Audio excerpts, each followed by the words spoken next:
Hi guys, welcome to another exciting episode of Talks with Bodex, and today we have got Africa's finest public relation professional, an alumni of Harvard Business School, Lagos Business School. He also studied law, founder TPT International Limited. Ladies and gentlemen, welcome Chief Adetokunbo Modupe. How are you? It's so good to see you after so many years. So good to see you too. What have you been up to? Well, I've been hanging in there, doing my stuff. Making money, right? What I like doing most. Passionately practicing PR. Wow. That's what I love. Like Mr. Tokunbo, Chief Tokunbo, Egbon Tokunbo, Boss Tokunbo. I call him everything, but just call him Talks. Yeah. Simply Talks Modupe. Simply Talks Modupe. He eats PR, he sleeps PR, he flies with PR, he does everything PR. But do you mind telling us how has that been for you, being one of the most sought after public relation professionals in Nigeria? Well, it's been interesting. I always tell my colleagues, what gives me the kick is a new brief. Yes. It's been very interesting. Like I said, over the years we've seen the industry evolved, and many more people are attracted to the industry, which is good. Technology, is changing things. True. Ideation process is changing, expectations are changing, consumer expectations are changing, content habits also changing, so you have to... That's a whole lot for you. Yeah. What is interesting, because you have to always wear, your thinking cap. True. And continue to think outside of the box. True. You just said it now. You said it's always very interesting because it's something you're passionate about. Do you think it's interesting because of the money involved, or because it's just something that you passionately, want to keep telling stories about your clients, be it private or corporate? I think there are so many things that you can do to make money. So Right. It's not just about making money. It's about your passion. Maradona says he plays football. Mm-hmm. He enjoys himself, and he gets paid, which is like an icing on the cake. So you must love what you do. I love what I do. So he's never been a burden to me. Like, this is what you do. I love to challenge the status quo, and that's why we say at TPT, Right. challenging the logic, to achieve the magic. Oh, great. So now let's ask, how challenging is it when we want to talk about your private time and business time? How challenging are they both for you? You have to learn how to maintain an equilibrium between, what is even private time or what is professional time. It's difficult to separate, right? Very difficult, because if I get a brief, for example, I go in my private, moment to reflect, think, and continually too, you are, trying to ideate, but that's not to say that you don't have time to unwind, and hang out with friends, because you also need to refresh your mind, refresh your brain. So all of that work together. So I really can see a demarcation. Oh, okay, great. You're hearing it from the horse's mouth. He's been able to he just told us now in the studio that having a personal life and having a business life, they are almost the same, because you're still the one that will run the business and also do your personal life. But that doesn't stop you from going out to hang out with friends and all that. So, but now we want to talk about crisis management. How do you manage heavy crisis for your clients, especially in the media? Well, I think the best way to manage crisis, because nobody can define the kind of crisis that you're going to be encountering, right? Confronted with. So what you need to do is just to make sure that you have a mitigation strategy in place. Okay. That if it does happen, what will you do? How will you do it? And it's important for you to know that in times of crisis, there shouldn't be a panicking measure. Okay. You have to stay in control. Mm-hmm. You have to be intentional. All right. You can't act on impulse. Okay. Based on, sometimes everybody's scared and they want you to act immediately. What can you do? What can you do? You have to stay in control. You have to be very confident. Behave like a medical doctor. Okay. The patient comes and everybody's wailing and, concerned, and the medical doctor stays calm. And he says, sometimes you think that they're too patient. You just want to see them run around, but they remain calm. You're trying to observe. Correct. They remain calm. And sometimes they just maybe place their hand on you and start asking very pedestrian questions. And you're thinking, why can't this man just go straight to the point? Just bring something, just apply something, but true. It's also part of the psychological healing process.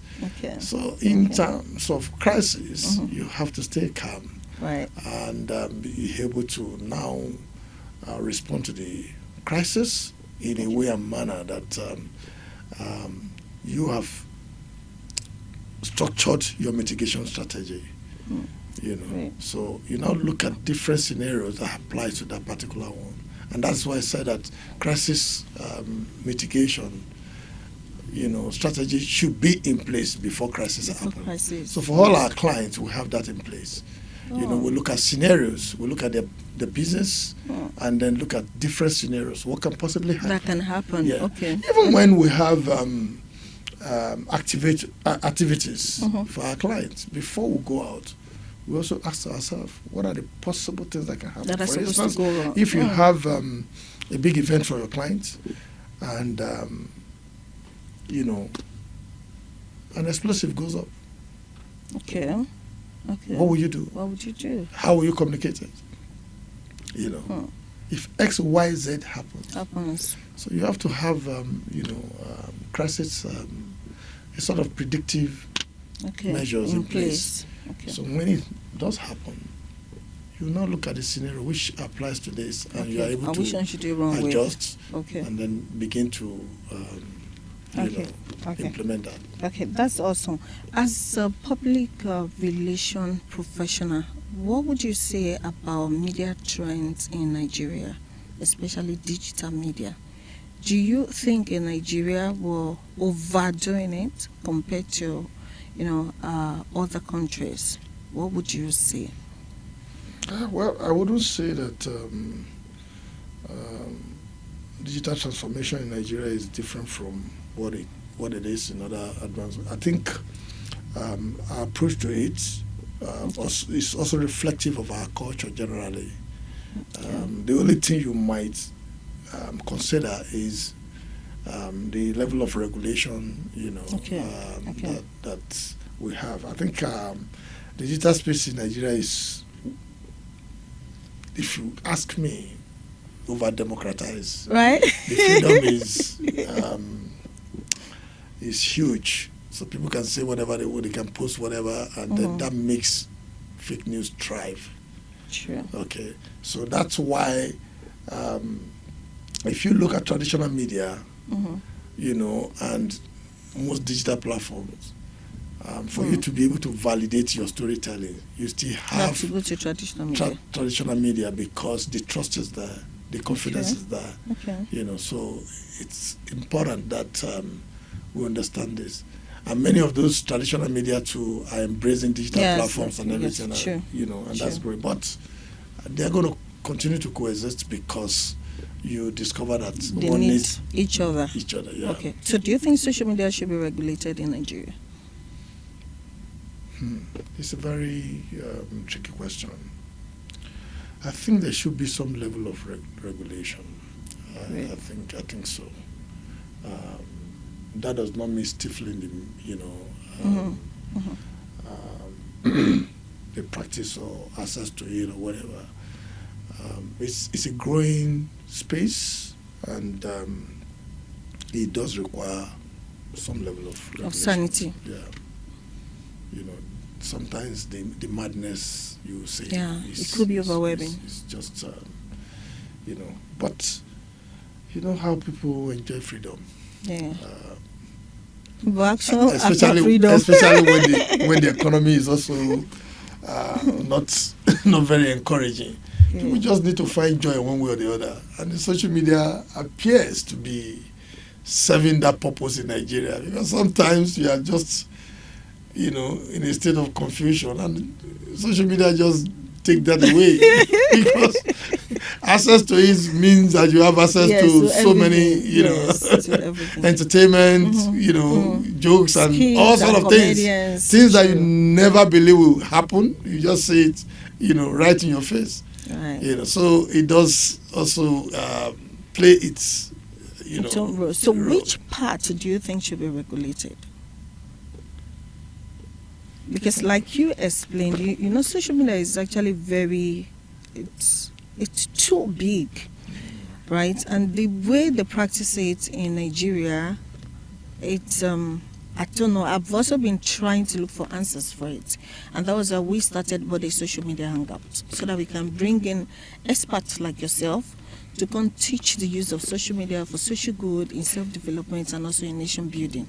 Because we realize that a lot of netizens and also social media users, they actually do not know the practical use of social media. Everybody just feel it's about making a video of somebody dying or making a video of somebody in need and then posting it online. It's not as if crime rates abroad or the use of social media abroad is not higher than Nigeria. I think it's just the way they post the whole thing. So which aspect do you think should be regulated? Or instead of regulation, do you think we should create so many platforms that will actually bring subconsciousness into these people to understand that when somebody is dying, what they need is a hospital, medical doctors and all that, instead of you just doing the video? Well, why, I would align with, constructive regulation of social media is that, like I said, freedom makes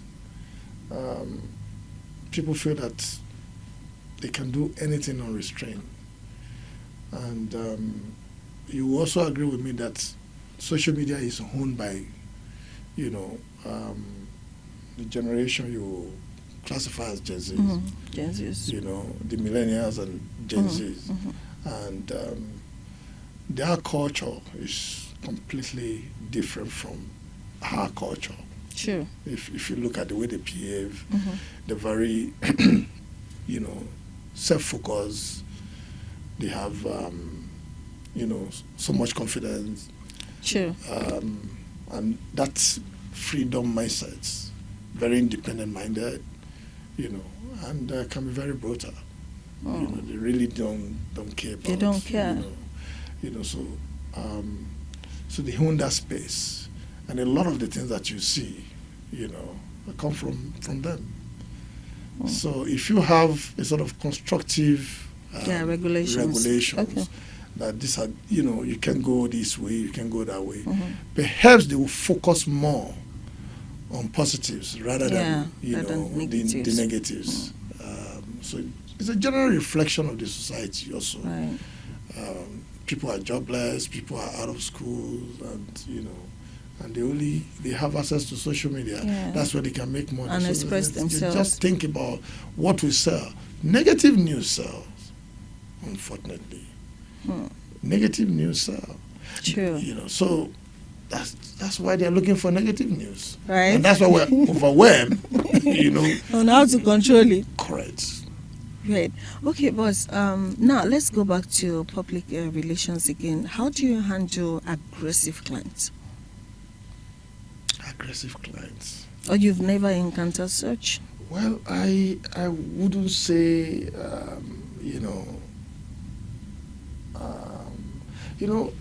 it depends on what you mean by what level of aggression. Or should we say stubborn clients? There are clients that are very demanding, I will put it that way. Okay. I won't say aggressive, because for a client to agree to work with you, the clients must have identified the skill and talent and your capacity to deliver. Okay. But they may have very high expectations. Okay. So you really need to also understand your clients and your client's needs, and possibly work ahead of that client, so you won't have to be, at the receiving hands of his high expectations. Okay. So what I do with my clients is just make sure that I understand their business very well. Okay. I don't just, aside from getting a business, I also sit down with my team and say, let's immerse ourselves into the culture of this organization. Let's understand what they do. Let's speak their own language. Break into them. Absolutely. Okay. Let's bring our own passion into it. So let the clients see the value that we are going to, bringing to the table. Okay. So we become part of their value chain.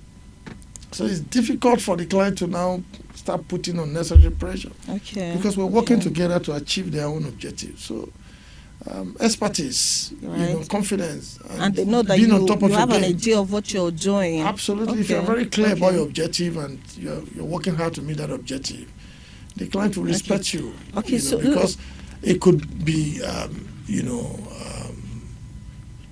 lack of respect that a client that you begin to feel exertion of authority on you if you're working with a client. Okay.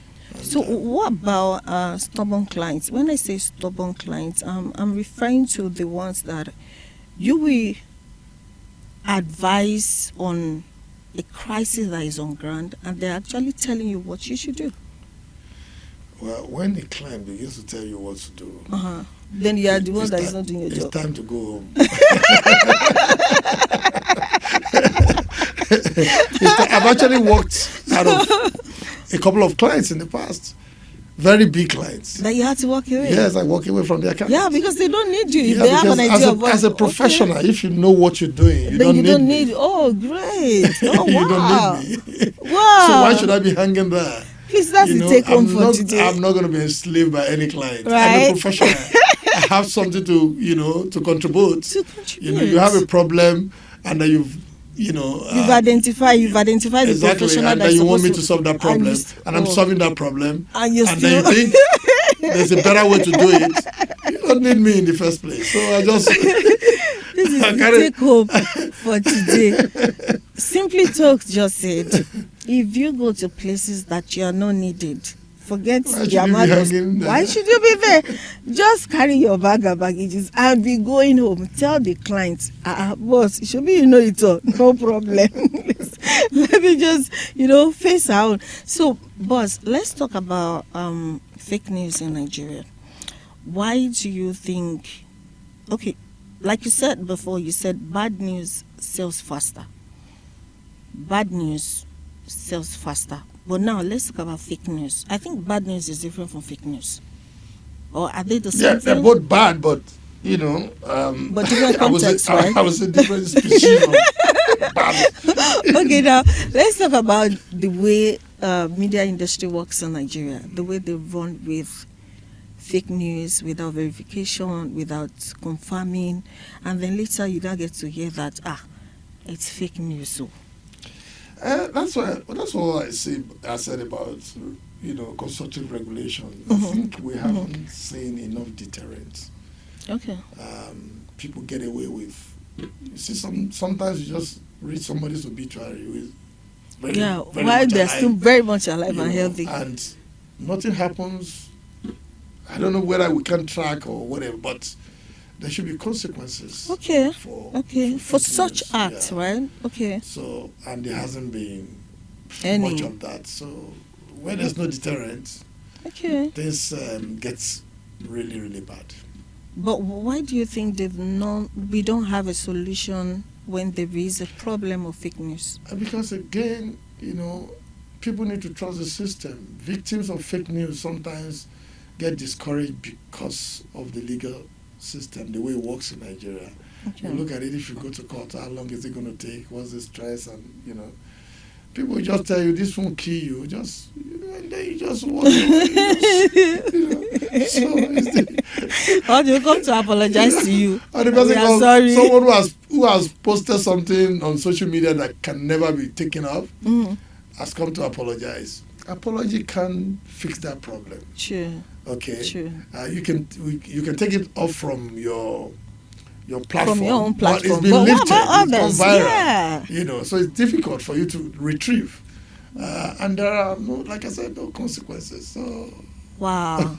So we just have to keep pushing. You know, so that's where the issue of constructive regulation comes in. Okay. You know, regulation that would not stifle, I mean, you know, that would stop people from expressing themselves. Okay. But at the same time, there should be an action. Focus on those, you know, areas where improvement is required. Oh. You know, so you traveling on Third Mainland Bridge, and there's an accident. Mm-hmm. You know, your intention is how many viewers can I get? Yes, by posting rather that. than how can I save these people? How can I save the situation? How can I call the attention of the authority? You know, to this, and all you're saying is, oh, okay, you know, you're just focusing on the negatives because you want to get more people. And I also think that the regulation also should be extended to platform owners. Okay. Not just the content creators. Platform owners, you know, whether foreign or local, you know, should be regulated. Maybe that's why they're trying to pass the bill of, you know. So whatever you get on their platform, they should also be part of it, so that, you know, sifting can start from them. You know, this can come on our platform. So it means that even if you create, they know that there is a place to go to. If, for instance, you can post certain things on Instagram, it won't be there. True. You know, so if you create it and you're not going to get through, you won't create it. for every business to thrive, there must be a market. Yes, there must be a market. There must be a market. So once there's a market, you can't stop people from, you know. Wow. Trading in that market. True. I think that's why they've been trying to pass a bill of content creators, online publishers. They are now trying to pass a bill that we should have a physical office, so that if there is a problem, they know where to trace it. Shouldn't you have a physical office? At least, you know. Well, they're content creators. They don't need an office. Identifiable. So if you then create content responsibly. Because if you come up with irresponsible, you know, acts, content, right? You should be picked up. They should be able to track you. You should at least come and defend what you have created. You should be accountable for what you have posted. Absolutely. Okay, great. Absolutely. So, boss, do you think we should have lots of media platforms where we create more awareness on the use of both traditional and new media? You think we should have more of those platforms? Yeah, I mean, you know, content consumption, like I said earlier, is, you know, the culture, you know, the way people consume content is different.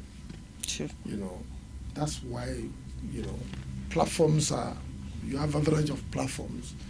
And now, unlike before, you know, if something happens, you have to wait for the traditional media, you know, to publish before you can believe. TV news in the evening, and many people don't have access to that because of electricity and what have you. And then the following day, you have it in newspaper. Again, not many people, you know, could afford you know, that. But with social media, it's everywhere. You don't even need. You don't need the paper. Once you open your WhatsApp or whatever, you get a lot of information. Facebook, you know. There are so many myriads of, you know, platforms where you can get your information. Okay. And by the time you go to another platform, you are seeing the same almost thing. The same thing, you know, yeah, so, copy and paste. You know, you have access to information, but again, constructive regulations. So what do you think can make Nigerian media industry stand out? Or should I say, is it yeah? I think Nigerian media industry, are we doing badly? Okay. You have some of the finest journalists in this country. They can hold our own anywhere in the world. Right. So, but we also have the bad sides, which is not, it's not just about Nigeria. Yeah, it's everywhere. Yeah. It's everywhere. So, but whatever happens in the society is a reflection of the socio-economic effects. Okay. Yeah. So you have the downside. Yeah. You have to ask questions. So why the downside? What's responsible for that? Do we have the kind of motivation? Do we have the kind of facility, the infrastructure that supports professionalism? Great. Do we have the all of that? If you don't have it, survival becomes a major factor. And when survival is a major factor, okay. The result of that is it can't be professionalism. Oh, okay. So, boss, let's deviate a little bit from public relations now. Let's talk a little bit about politics. How do you see politics in Nigeria? Politics in Nigeria is survival of the fittest. Okay. But ironically, very transactional. Very, very transactional. You want to go into it, you have to check your pockets. You may be lucky to have, godfathers here and there, but that is how many percent of political players will have godfathers. So you can't just be talented, experienced, and then go into politics. How have you? Have you been part of the electoral process in Nigeria? Do people still present, manifestos? Do people vote because of, manifestos? Politicians don't even care. Some don't even attend all those debates, because they know the people are not interested in all those grammar and all those stuff. So what are they interested in? I said the game is transactional. Oh, so you wait until election day. You meet you meet at the polling unit where what I call temporary loyalty purchase happen. Wow. Yes. Wow. In Nigeria now, you don't even need to print posters. Okay. If you have the money, just get your party's ticket. And then go and wait at the at the polling unit. So you can have one-on-one conversations. I was, the other day we were joking about politics. Okay. And I said to friends, I said, is it not about time we thought of,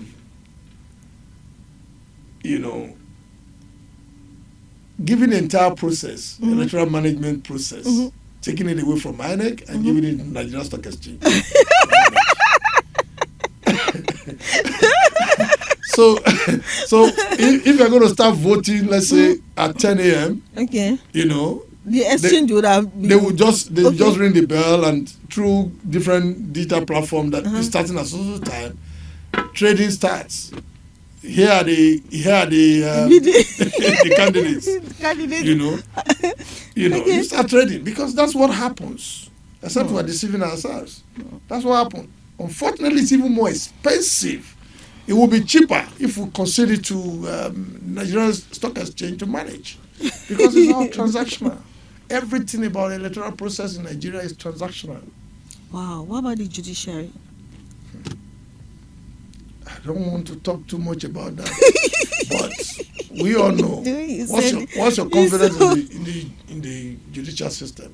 That's not to say do that we even have. That's not to say that we don't have. We do have, but I think political cases.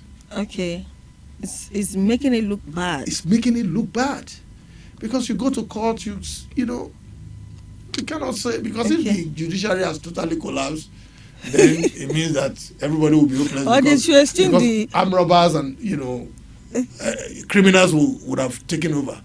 But because politicians can overrun any system, they can manipulate any system, they can that's everybody's perception that if you go to court, you know. Some people even ask to go to court. Because they know nothing will come out of it. Yeah, because they know that the process is very frustrating.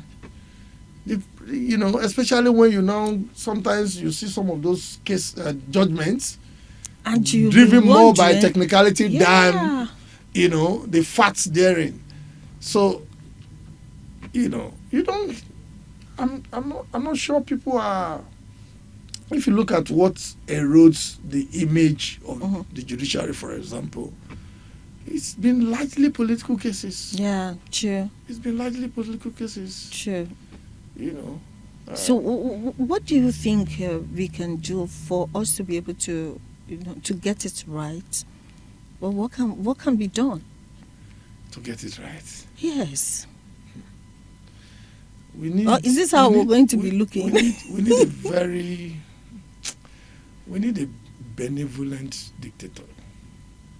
Okay. It doesn't have to be a military man. Somebody that is madly in love with this country. Okay, I have zero tolerance for nonsense, right? That really want to change things. Okay. Really want to change things.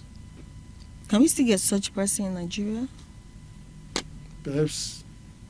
What about you? Aren't you one?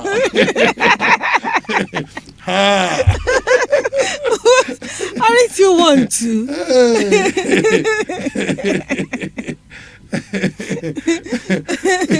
You know, I just wanted to go to the Senate, okay, make my own contribution. You know, I have my own ideas, I have my own objectives. You know, but everybody operates within a system. Yeah. You know, and the system has a way of overwhelming certain ideas sometimes. Sure. You know, so yeah, that reminds me. You said you just want to go to the Senate. So sometimes you even ask yourself, if you have a leader that really wants to change things, will the system not change the leader? Because if you are looking like a novice. You know, because you're working with people. You know, before you go to bed in the night, some people will come to say, Oga, people are clapping for you out there. Talking about going to the psychopaths, you know, everywhere. You know, people that really want to exploit, you know, the system are everywhere. Yeah, so it's difficult. You know, you almost want to conclude that the situation is irredeemable, but not quite. I believe that, you know, someday, joy is coming. You know, something joy will happen. Is coming. And then I think especially going by your own experience. You have to pay for this. You see, that's part of the transaction that he talked about. At least you are extracting information from me. This is like a research for you now. Give us for free. So we will go out there, we'll sell it, then we'll come and pay tithes. but seriously, if you look at the entire process, from the time you show interest, you know, to the time you become an aspirant, you know, and you start your engagement process with party leaders and stakeholders and every single person, you know, see you as a target. ATM machine. You know, the system. So when you see people in position of authority, people who have struggled to make it to either House of Assembly or to the Senate or and all that. Okay. They've gone through a whole lot of, you know. Unfortunately, when you are able to go through this process and you get to that level, you know, they are also focus on how they can at least get back their investments and maybe get something extra. You know, so it's more like a payback. So they have more than enough to go back, and then if you're not careful, you keep recycling them because the system has become transactional. So they themselves also feel that for us to retain this position, we need to make more money. Oh, okay. You know, because if you spend 10 naira to get there, you know, for you to retain that position, you may need to spend 40 naira. And you have to still collect it back. So, what are they doing there? Is it a business? It's not a business. Wow. And certainly they can't buy, the allowances and all of that. They can't fund the electoral process. Okay. If you look at what a senator earns officially in 4 years, and you put that together, discounts, feeding, and some other, lifestyle-induced expenses, they can't fund any election. True. So they have this mindset of, for me grab to it. this position, how did I get here? So the entire process It's 40. If you don't have money, if you don't have the resources, Just go sit somewhere. So the place of godfather, the place of godmother, the place of money. Oh, do they have godmothers? In some, But we hear more of godfatherism. Yeah, but you also have women that are very, are politically active, and then they're also influential. Oh, wow. That can also say, this is the man we want. Because in politics, I think you have more women playing politics when you see active politics.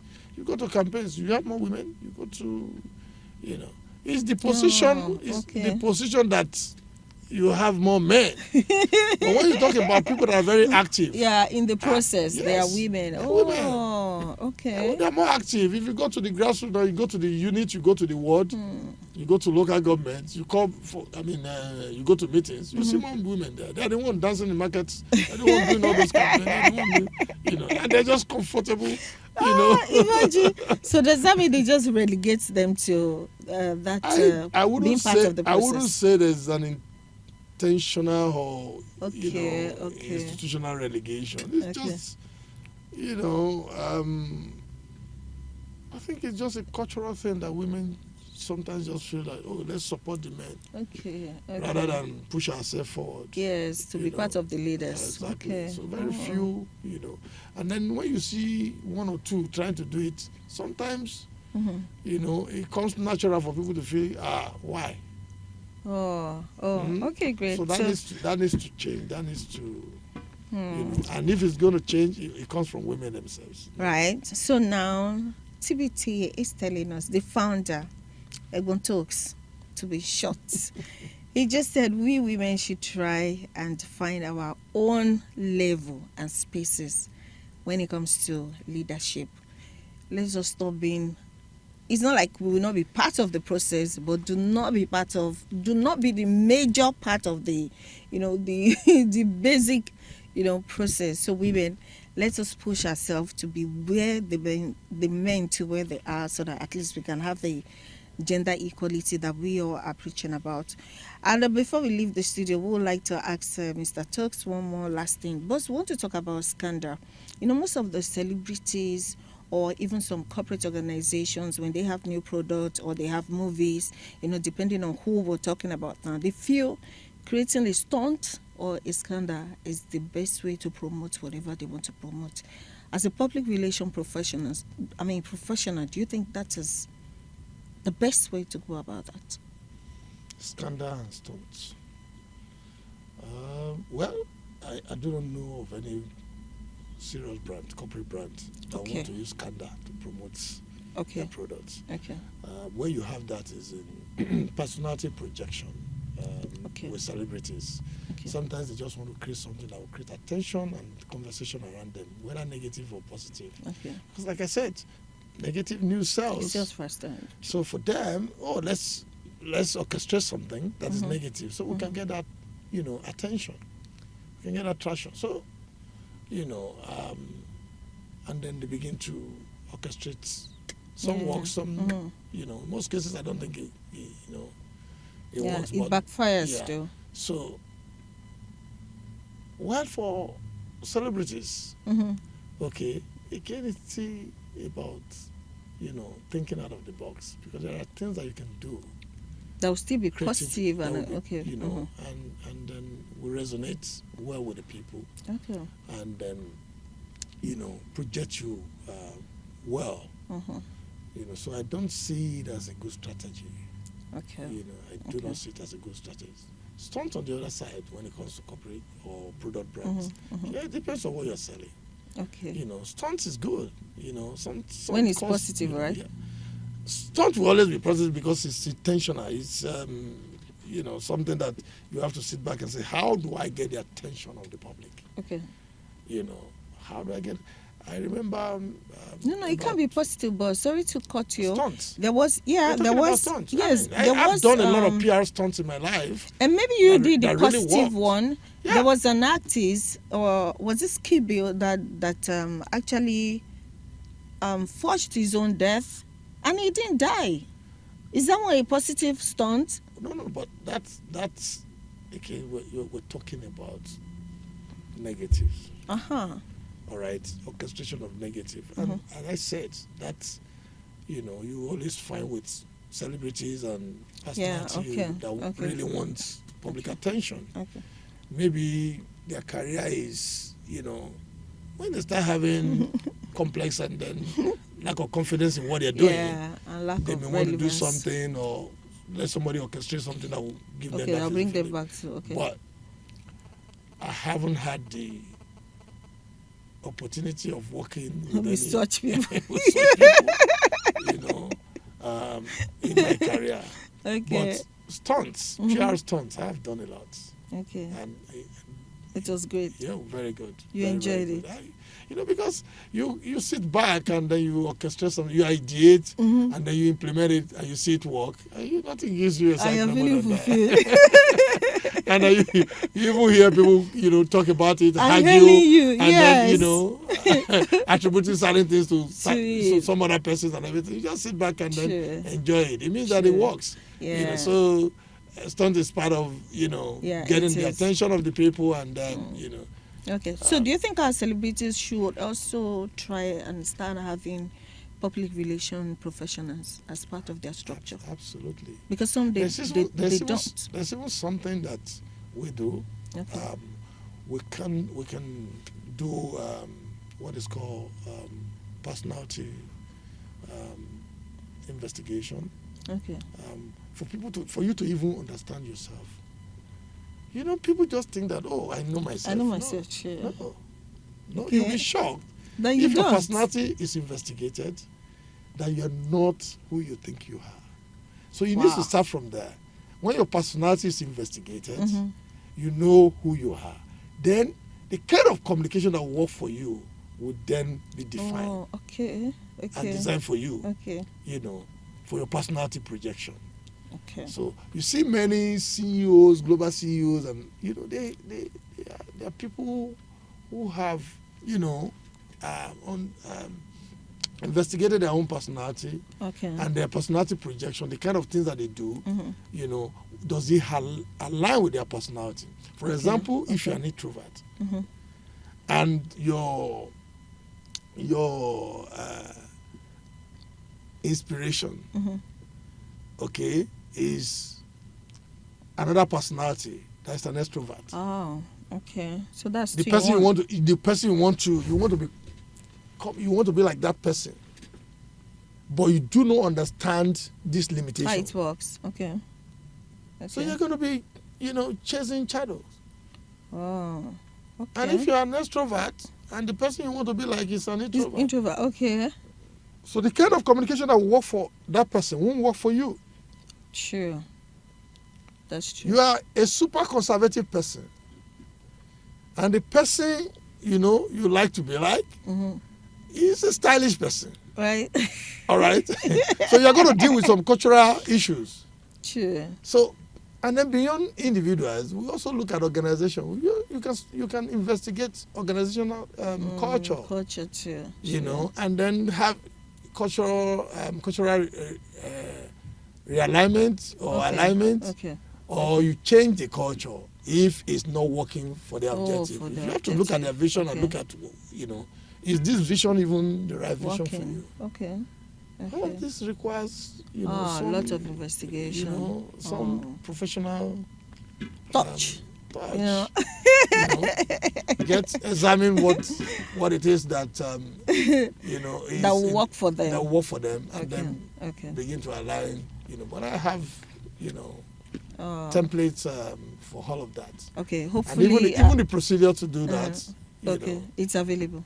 So hopefully I can stop by to to pick some. Well, if you can, Please don't charge you. Don't ask for money. I won't even charge you, except that you have to pay for the third party cost. My own professional fee. Don't worry. Don't worry about that. I will do it pro bono. I'm sure the third party cost. You are not still there. I'm not in control of it.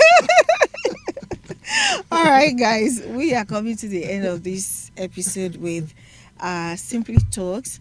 Well, boss, before we go, what advice do you have for the youth who actually aspire to be like you or to also come into public relations? What is your advice for us? Let me add myself. Well, I'll say that it's a fantastic profession. Okay. It's a profession that has a lot of potential. Especially in Nigeria, in an emerging market, like us, the opportunities are limitless.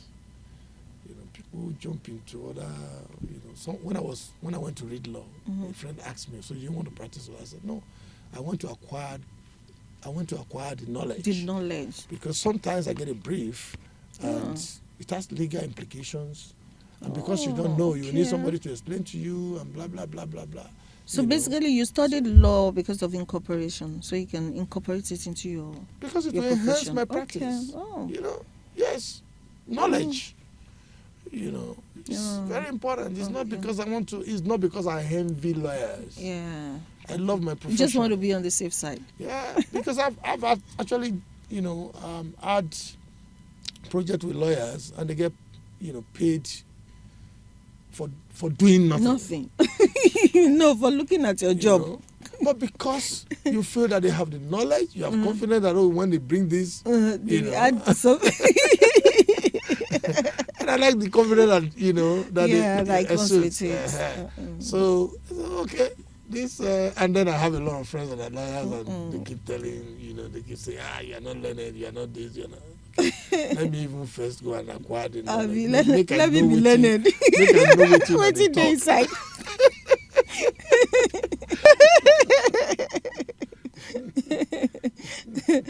All right, guys, we have come to the end of another exciting episode on Talks with Bodex with Talks, TPT International Limited Founder.